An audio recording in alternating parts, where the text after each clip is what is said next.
Assalamualaikum warahmatullahi wabarakatuh. Kembali lagi bersama saya Muhammad Arijal.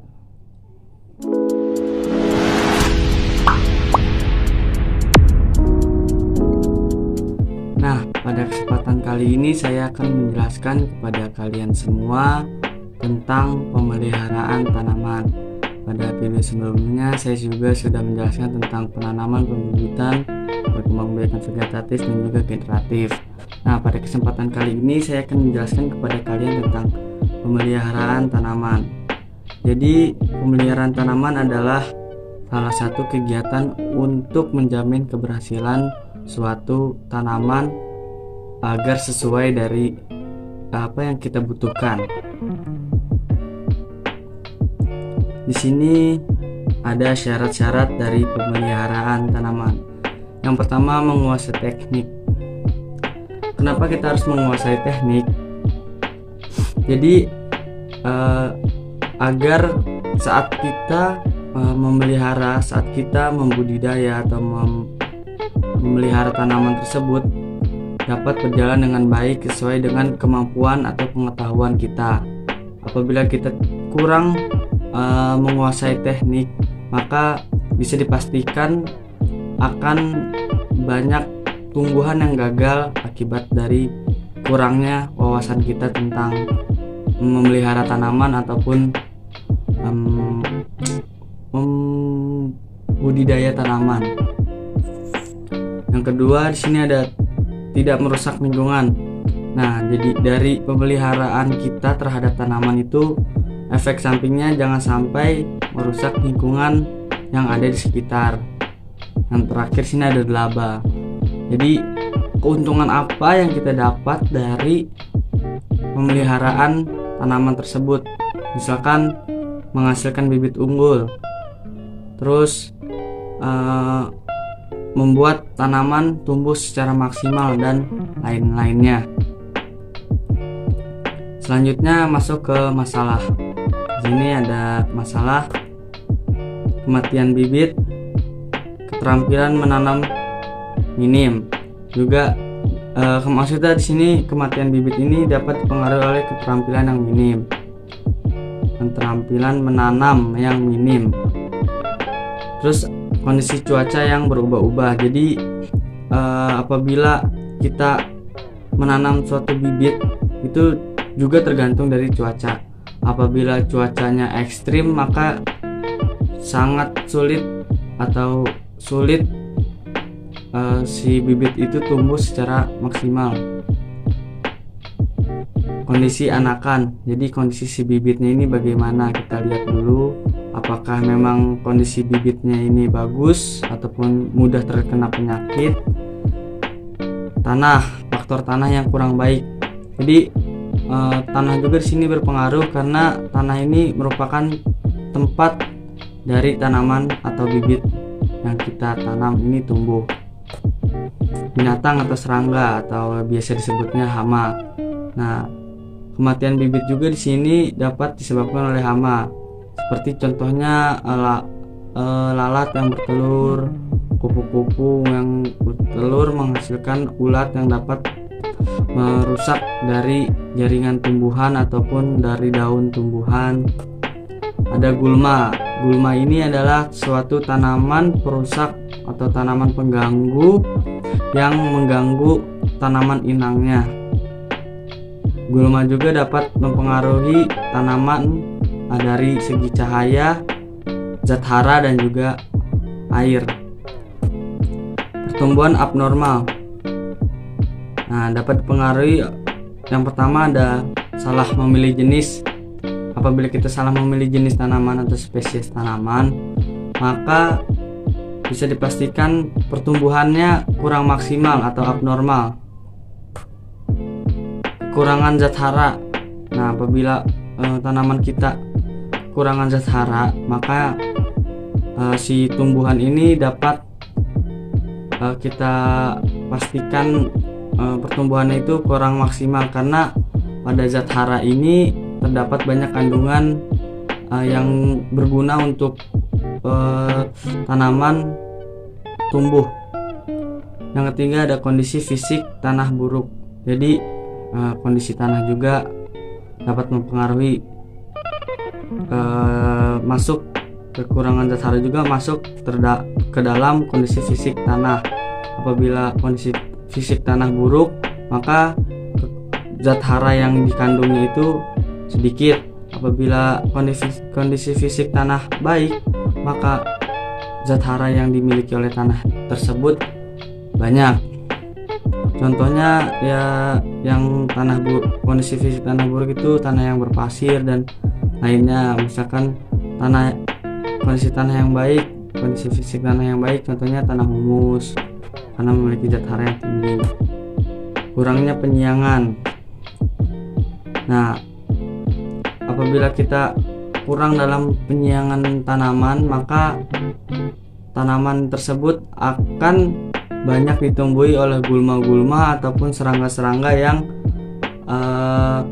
di sini namanya mengganggu dari tanaman tersebut. Tidak adanya mikroorganisme simbiotik. Jadi kalau misalkan kita kurang mikroorganisme dalam tanah, jadi mikroorganisme ini juga berfungsi untuk tumbuhan karena dapat menghancurkan zat-zat seperti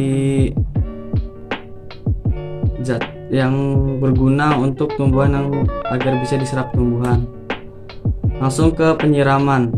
Jadi interval penyiraman di sini juga kita lihat dari kondisi lingkungan yang kita tanam. Lingkungan tempat atau suatu area yang kita tanam itu seperti apa lingkungannya, apakah dia panas, berawan ataupun hujan. Apabila panas dapat menyebabkan evapotranspirasi tinggi dan kita harus memberi air dengan interval yang cukup banyak karena pada evapotranspirasi tinggi tumbuhan menguap lebih banyak, lebih maksimal karena suhu matahari yang diserapnya atau cahaya panas matahari yang diserapnya. Jadi kita harus kita harus memberi air, menyiram secara cukup agar tanaman itu tidak layu. Apabila berawan, sini intensitas cahaya rendah, evapotranspirasinya rendah. Jadi kita menyiramnya secukupnya, jangan terlalu banyak juga karena akan menggenangi tanah, tidak bagus juga untuk pertumbuhan tanaman. Nah, hujan, intensitas cahaya tidak ada karena tertutup oleh awan. Tidak terjadi evapotranspirasi karena tidak adanya cahaya matahari dan tumbuhan tidak menyerap cahaya matahari. Jadi kita memberi interval pemberian airnya itu kalau bisa tuh secukupnya aja lah, jangan terlalu kita memaksakan untuk menyiram karena sudah disiram juga oleh air hujan. Nah, masuk ke pemupukan. Jadi dalam pemenuhan kebutuhan unsur hara pada tanaman ini kita harus memupuk. Ini salah satu kunci dari kesuburan tanaman untuk tumbuh. Kurangan unsur hara juga dapat disebabkan oleh yang pertama ada tumbuh pada tanah yang kritis. Jadi apabila tanah yang kritis kita menanam tanaman, maka bisa dipastikan unsur hara yang terkandung pada tanah yang kritis itu sedikit. Siklus hara kurang baik pada unsur hara di tanah zat hara ini yang kita lihat ini memiliki siklus. Apabila siklus hara kurang baik, maka unsur hara yang terkandung juga kurang baik. Yang ketiga di sini adanya pencucian oleh air hujan. Jadi zat hara atau pemupukan yang kita pupuk yang kita taruh di sekitar tanaman, apabila hujan dia akan terbawa hanyut unsur zat haranya oleh air hujan. Yang keempat ada tumbuh di daerah bercurah hujan rendah atau kering. Apabila kita maksudnya di sini biasanya tanah yang berada di area yang bercurah hujan yang kering atau tidak minim curah hujan, maka unsur zat hara yang terkandung pada tanah tersebut minim, karena biasanya tanah yang di kandungan unsur hara di tanah yang bercurah hujan kering itu biasanya lebih sedikit, karena tanah tersebut itu sudah kering ataupun sudah minim zat hara. Yang terakhir ada tidak adanya cendawan mikoriza atau rhizobium. Jadi cendawan mikoriza atau rhizobium itu berguna untuk siklus hara, kebutuhan siklus hara untuk diserap oleh tumbuhan. Pemupukan ada di sini konsentrat atau konsentrasi yang kita kasih pada tanaman. Juga di sini kita melihat umur tanamannya, apakah dia tanaman umur 3 bulan itu seapa, kita mengasih konsentrasinya, umur 6 bulan, setahun itu seapa. Dan juga setiap fase pertumbuhan tanaman ini jenis nutrisi yang kita kasih juga berbeda-beda. Jadi nutrisi yang diberikan juga tergantung apakah tanaman dalam fase vegetatif N di sini atau fase reproduksi P dan K. Jadi kita berbeda-beda dalam mengasih nutrisi pada tumbuhan, melihat juga fase-fasenya. Nah, ada waktu. Melalui media disarankan pagi atau sore. Kenapa disarankan pagi atau sore? Jadi pada pagi atau sore itu tanaman itu tidak terlalu mengeluarkan banyak evapotranspirasi, karena pada siang hari evapotranspirasi pada tanaman itu tinggi, penguapan pada tanaman itu tinggi. Jadi disarankan untuk penyiraman atau pemupukan itu pagi ataupun sore hari, agar respirasi perakaran dan konsentrasi oksigen dalam media maksimal bekerja. Daun. Di sini ada pemupukan melalui daun. Konsentrasi tidak boleh terlalu tinggi pada pemupukan daun. Utama yang kita kasih itu biasanya pada siang hari, pada saat transpirasi maksimal. Berkaitan juga dengan bukaan stomata yang dilakukan oleh tumbuhan pada saat evapotranspirasi maksimal. Dan juga arah aplikasi dari permukaan bawah layan daun juga kita perhatikan juga di sini untuk pemupukan melalui daun. Selanjutnya di sini ada penyiangan, pembukaan vegetasi pengganggu gulma untuk mengurangi persaingan hara, air dan juga cahaya. Jadi pada penyiangan di sini juga kita membersihkan suatu tanaman pengganggu yang ada di sekitar media tanam kita ataupun area tanam kita, agar terlihat lebih rapi dan juga agar terlihat lebih bersih. Intensitas penyiangan. Yang pertama ada jenis tanaman. Jadi dalam jenis tanaman itu kita berbeda-beda dalam penyiangan, intensitas penyiangan. Misalkan tanaman yang memang biasa banyak ditumbuhi oleh gulma ataupun lebih banyak mudah terserang hama, itu intensitas penyiangan yang kita kasih itu lebih banyak. Dan juga iklim kita kan tropis, jadi otomatis tumbuhan gulma atau serangga lebih banyak. Jadi setiap iklim juga berbeda-beda intensitas penyiangannya. Di sini ada kondisi tanah. Jadi pada kondisi tanah yang subur juga intensitas penyiangan berbeda, dan juga intensitas penyiangan pada kondisi tanah yang minim atau minim zat hara ataupun tanah yang kering juga berbeda-beda intensitas penyiangannya. Di sini ada langkah penyiangan. Gulma juga di sini secara langsung berkompetitor dalam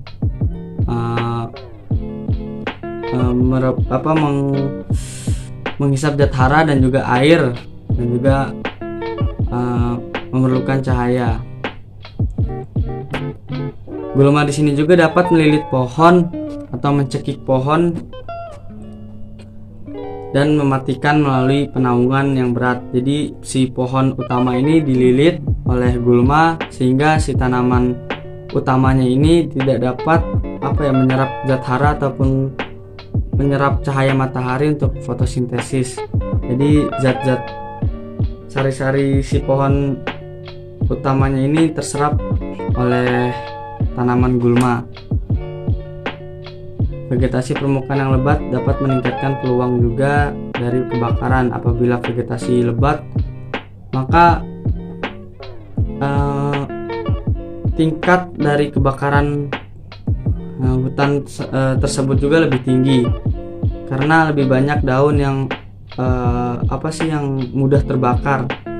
Dan juga apabila vegetasi permukaan yang lebat juga dapat menjadi tempat rumah bagi binatang ataupun satwa-satwa lain.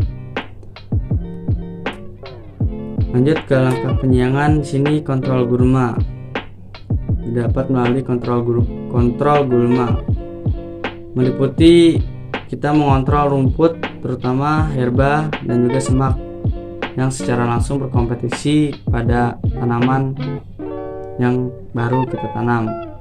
Yang harus dikontrol itu pasti kita melihat sejak penanaman pertama, dan juga dapat kita melakukan pembersihan.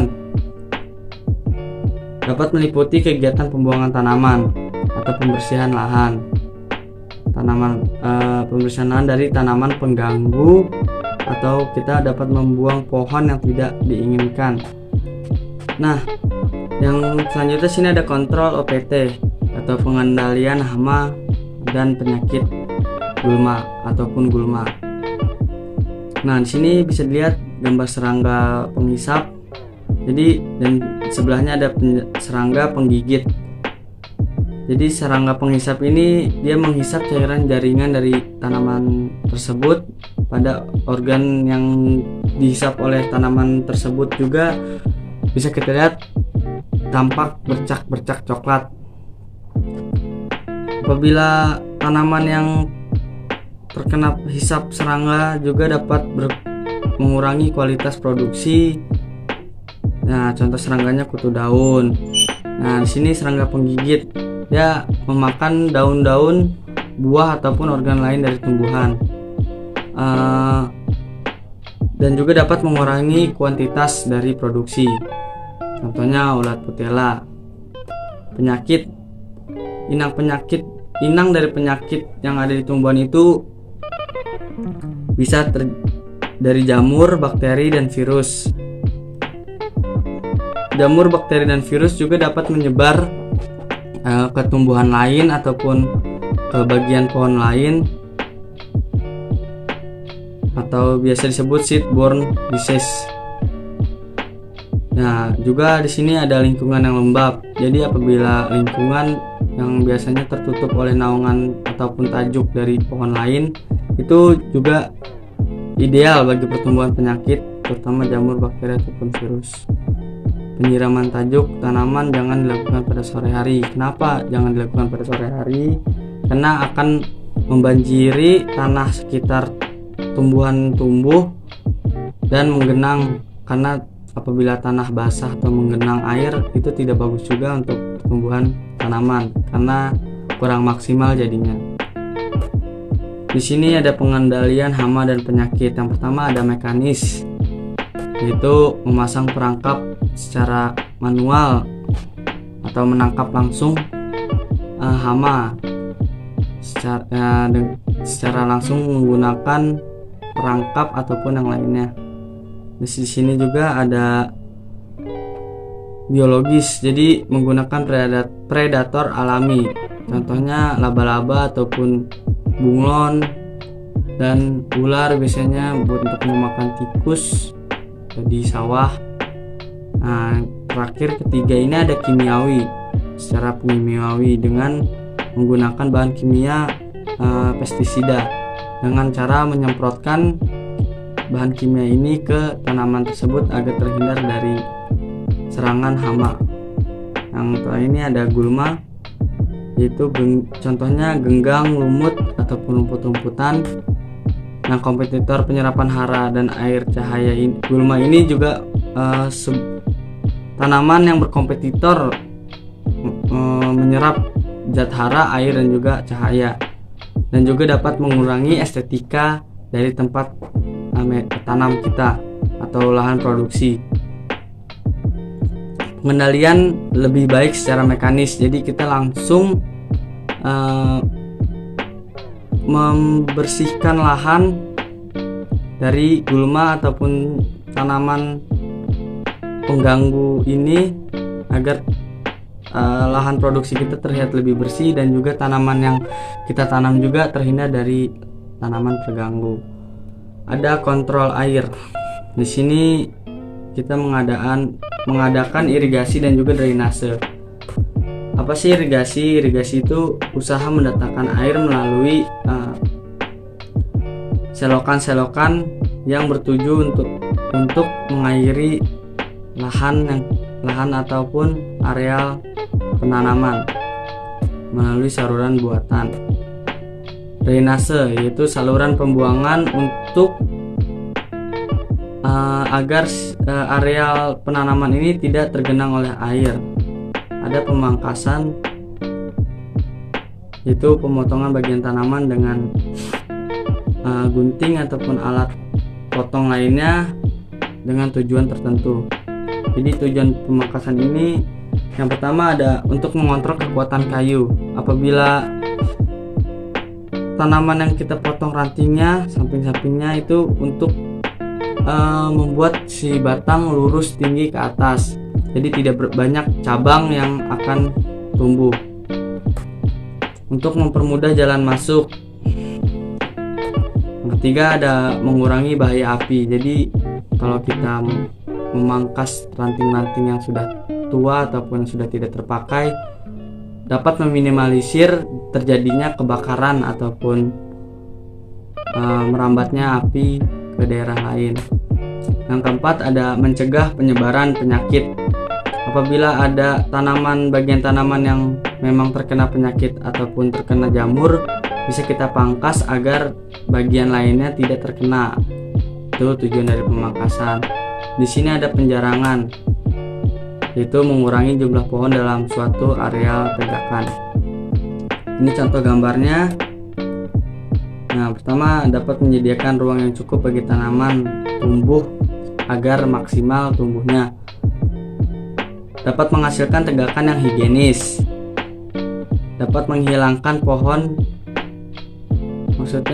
dapat menghilangkan pohon-pohon gulma dengan pertumbuhan yang buruk, ataupun dapat menghilangkan pohon yang kita tanam dengan pertumbuhan yang buruk. Yang keempat, di sini dapat menghasilkan kayu yang berkualitas. Jadi si pohon ini dapat tumbuh secara maksimal agar tanpa terhambat oleh naungan atau tajuk dari pohon yang lainnya. Nah, mungkin itu saja penjelasan tentang pemeliharaan tanaman dari saya. Apabila kawan-kawan ada yang mau menambahkan ataupun ada yang mau menyanggah, ada yang mau bertanya juga, bisa kalian ketik di kolom komentar bawah.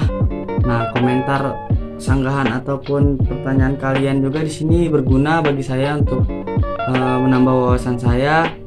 Nah, mungkin itu saja yang bisa saya jelaskan kepada kawan-kawan semua. Saya Muhammad Arjal Firdaus, kurang lebih mohon maaf. Billahi taufik wal hidayah. Wassalamualaikum warahmatullahi wabarakatuh.